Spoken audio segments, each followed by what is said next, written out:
Oi, gente. Vamos à aula 2? A nossa aula 2 fala sobre mapa de risco. O que vocês acham que seria um mapa de risco? É um documento? Uma planta? Né? Vocês já pensaram sobre isso? Nosso mapa de risco é uma representação gráfica. Todos aqueles riscos que a gente falou lá na aula 1, a gente vai conseguir representar dentro de uma planta. Né? Uma planta que vocês podem ter que fazer ou já vem pronto. Você pede para o cliente ou para o local onde você trabalha uma planta baixa daquele local e você coloca os riscos representados através de círculos dentro daquela planta, né? Para dizer aonde que eles estão e qual a intensidade deles. Né? O mapa de risco ele não precisa ser quantitativo, eu não preciso medir nada para fazer o mapa de risco. Eu preciso verificar no ambiente se o ambiente existe aquele risco ou se não existe e dar proporções para esse determinado risco. Vamos dar um exemplo. Quando a gente fala de mapa de risco, vou dar um exemplo que eu dou sempre nas minhas aulas. Não sei se vocês vão começar a conseguir visualizar. Vamos dizer que eu tenha um banheiro e nesse banheiro eu tenho risco biológico, né? Mas como que eu vou saber se é risco pequeno, médio ou grande? Aí vamos dizer, não sei se vocês conhecem, a rodoviária, o banheiro da rodoviária antigamente aqui no Rio, né? Ele tinha, né, uma situação de risco grande, né? Agora o banheiro da nossa casa, né, que a gente limpa, que está adequado, também tem risco, só que é pequenininho. Então, às vezes, a gente vai, quando a gente for determinando os riscos, a gente vai tentar chegar num denominador. Se é risco grave, se não é risco grave, né? Então a gente vai dar proporções para ele, para saber que existe aquele risco, mas às vezes ele vai trazer poucos transtornos ou não vai trazer nenhum agravante para a saúde, mas existe aquele risco no ambiente. Tá? E como que a gente faz isso? A gente tem que fazer uma análise, né, dos riscos existentes naquele local. Então a gente tem que ver os fatores que podem influenciar naquele risco. Aí eu vou ver, vou conhecer o ambiente. Né? Como que eu vou conhecer esse ambiente? Eu vou verificar os materiais que existem naquele ambiente, os equipamentos, as instalações, se eu tenho um suprimento de material constante, porque se eu não tiver suprimento constante, o que vai acontecer? Eu vou ter que acumular mais material. E esse acúmulo de material, se for um material que possa gerar uma explosão, se for um inflamável, pode trazer um risco maior para aquele ambiente. Então, sabendo analisar o ambiente, eu consigo verificar se o risco é menor ou maior. Mas não fica só aí. Eu tenho que fazer também uma análise do que aquele ambiente está proporcionando para o trabalhador. Então, eu vou ver a rotina dele de trabalho, vou ver a postura no trabalho, vou ver qual é a jornada de trabalho. Se eu aumentar muito a jornada de trabalho do trabalhador, claro que ele pode ficar doente. Né? Ele trabalha de segunda a sexta, aí eu boto todo final de semana ele para trabalhar. Então, o nosso corpo não vai aguentar, uma hora ele vai reclamar. E eu trouxe um dano para a saúde desse trabalhador. Eu também tenho que verificar os turnos, se existem pessoas trabalhando à noite, se não existe, para verificar se aquilo ali pode trazer um transtorno para aquela pessoa. E eu vou verificar que o risco pode ser agravado pelaquela situação. E eu conhecendo as diversas situações dentro do ambiente, eu posso estar colocando também no mapa de risco. Então, se eu tiver PPRA pronto, se eu tiver laudos, se eu tiver exames de saúde, tudo isso vai fazer com que o meu mapa de risco fique mais rico, né? Que eu consiga definir, estou verificando que tem um risco aqui. Mas alguém já ficou doente nesse ambiente? Então, sem quantificar, eu posso qualificar, posso ver se é maior ou menor. Né? E quem que tem que fazer essa verificação?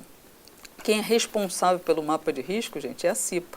Né? A CIPA tem que fazer o mapa de risco anualmente e, a partir daí, você vai renovando esse mapa de risco. Mas a CIPA, às vezes, ela não tem condição, então ela contrata ou pede para uma empresa fazer, né? E a empresa vai lá e analisa. Só que ela é responsável por solicitar e ela é responsável por analisar também, porque as pessoas da CIPA, elas trabalham naquela empresa e conhecem os riscos que estão ali. Elas, às vezes, não conseguem fazer uma definição melhor. Mas quando é só de forma qualitativa, não tem problema, elas conseguem analisar.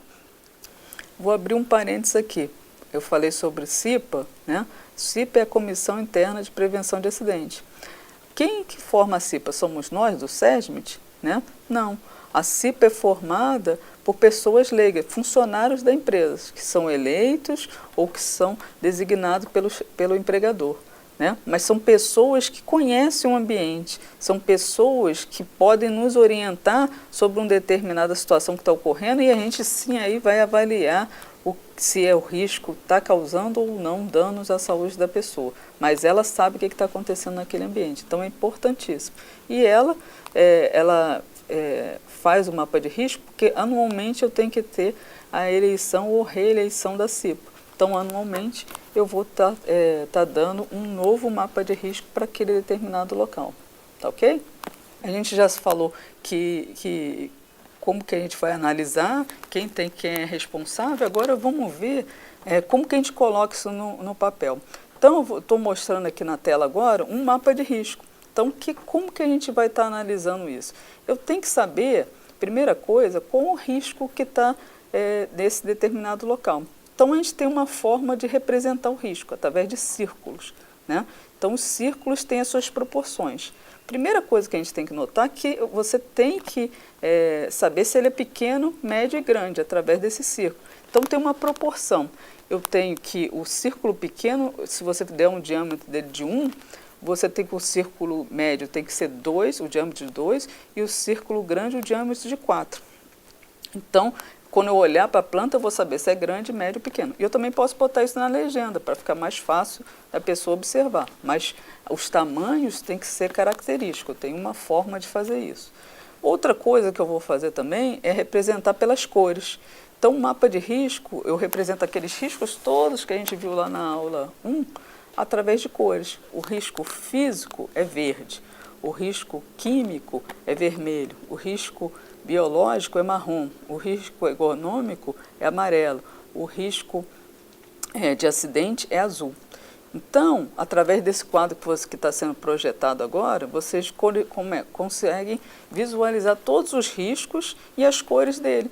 Então, isso também pode fazer parte de uma legenda, não é obrigatório, mas você, para orientar mais as pessoas, que qualquer pessoa tem que ter acesso ao mapa de risco para saber quais são os riscos que eles estão expostos. Então, nessa situação, ele vai verificar também quais são os riscos, quais são as cores e fica mais fácil dele olhar e verificar qual o risco que ele está exposto. Mas não fica por aí. Eu também tenho que colocar nesse mapa de risco quantas pessoas estão expostas àquele risco. Né? Como assim? Eu tenho um ambiente, eu tenho 10 trabalhadores. Então, dentro do círculo, eu vou botar lá o número 10, né? Para saber que 10 pessoas estão expostas àquele determinado risco. Se eu tiver menos, vou botar 5. Né? Tem que ser o número de pessoas que está exposta àquele risco ali. E outra coisa que eu também tenho que botar dentro do círculo é o agente, porque a cor determinou qual o risco. Mas dentro, por exemplo, do risco físico, eu tenho diversos. Pode ser ruído, vibração, temperatura.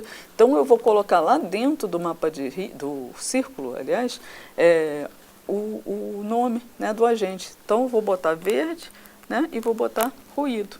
Né, faz com que a pessoa entenda o que está acontecendo.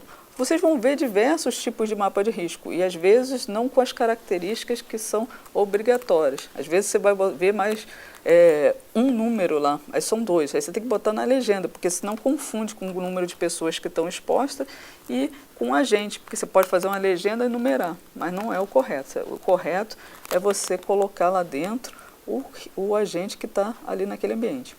Agora, para que não fique muitos círculos dentro de uma determinada planta, né, você pode ver, se eles são de mesma intensidade, você pode representar os riscos no mesmo círculo. Você vai dividir até 4 vezes o círculo e vai colocar as cores lá dentro e vai colocar o número de pessoas que está exposta. Né? Mas também não pode ser mais de 4 vezes, senão fica uma situação que a pessoa já não consegue mais visualizar. E só pode acontecer isso se a intensidade é a mesma. Por exemplo, eu tenho risco ergonômico e risco de acidente. Os dois são de intensidade média, né? Risco médio. Aí eu posso representar no mesmo ciclo, divido o círculo no meio e vou ter eles sendo representados os 2 riscos e aí eu coloco os agentes também que estão provocando esse risco. Outra coisa que a gente tem que verificar é que o mapa de risco ele pode ser uma planta da edificação toda. né? Claro que sempre por andar, não posso colocar planta baixa, né? Cada andar vai ser o seu, mas às vezes é uma planta de uma fábrica, só tem um andar, então posso colocar tudo ali dentro daquele mapa de risco, da mesma planta. Só que aí eu tenho que colocar num ambiente que todos consigam visualizar, né, com facilidade. Mas eu também posso ter essa planta de todo o local e posso ter plantas nos setores, que fica mais fácil para verificar, né? Então, no meu setor, na parte de manutenção, eu vou colocar lá os riscos que são daquele setor. Então, as pessoas vão conseguir visualizar quais são os riscos que estão naquele setor dela. E isso é importantíssimo, sabe por quê? Porque a gente começa a informar, a gente começa a conscientizar as pessoas. As pessoas vão querer saber o que é aquilo, a gente vai poder falar sobre segurança, a gente vai poder verificar o que está naquele ambiente, vai colocar, olha, você não está cumprindo aquilo, está vendo lá o risco lá? É você que está, a sua saúde que não está sendo, você não está levando em consideração a sua saúde. E você vai ficar doente, a sua família vai ficar prejudicada, você vai ficar prejudicado. Então a gente começa a conversar sobre segurança, que é uma coisa importantíssima, né? São coisas que você não está quantificando, que qualquer pessoa pode debater, e aí você traz um diálogo sobre esses riscos que você está expondo às pessoas. São situações que você tem que expor. Por quê? Porque aí sim as pessoas começam a se proteger, né? E o mapa de risco serve para isso, para conscientizar, além de estar fazendo uma análise daquele ambiente. Espero que vocês consigam, nesse vídeo, estar fazendo essa associação, né, do que está acontecendo e os riscos que foram colocados naquele ambiente. Importante também que vocês, nos ambientes que vocês entrem, vocês comecem a observar, porque eles têm que ter mapa de risco. Aí você começa a estar fazendo uma associação, né, dos riscos que estão naquele ambiente, dos riscos que estão colocados no mapa de risco, né, para vocês saberem. Espero que vocês tenham gostado da aula de mapa de risco. Aproveitem os estudos e encontro vocês na aula 3. Continue estudando.